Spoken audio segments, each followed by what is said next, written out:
कुबेर जी का धन का अहंकार कैसे तोड़ा गणेश जी ने, जानिए आगे। यह एक पौराणिक कथा है। कुबेर तीनों लोकों में सबसे धनी थे।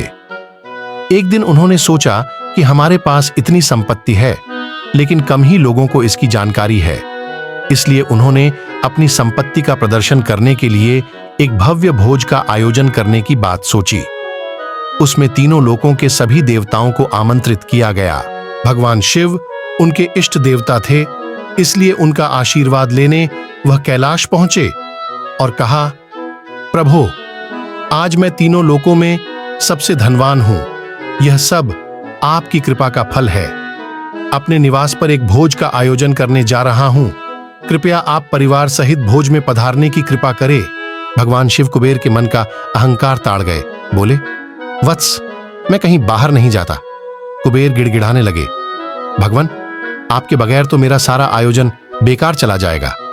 तब शिवजी ने कहा, एक उपाय है। मैं अपने छोटे बेटे गणपति को तुम्हारे भोज में जाने को कह दूंगा। कुबेर संतुष्ट होकर लौट आए। नियत समय पर कुबेर ने भव्य भोज का आयोजन किया। तीनों लोकों के देवता पहुंच चुके थे। अंत में गणपति आए और आते ही कहा, मुझको बहुत तेज भूख लगी है, भोजन कहाँ है? कुबेर उन्हें ले गए भोजन से सजे कमरे में। सोने की थाली में भोजन परोसा गया।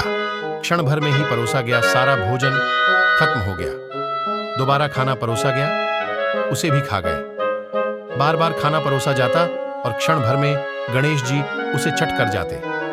थोड़ी ही देर में हजारों लोगों के लिए बना भोजन खत्म हो गया, लेकिन गणपति का पेट नहीं भरा।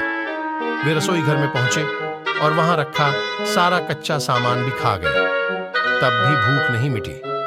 जब सब कुछ खत्म हो गया तो गणपति ने कुबेर से कहा, जब तुम्हारे पास मुझे खिलाने के लिए कुछ था ही नहीं, तो तुमने मुझे न्योता क्यों दिया था? कुबेर का अहंकार चूर चूर हो गया। ऐसे ही पौराणिक कथा के लिए चैनल को लाइक और सब्सक्राइब करें।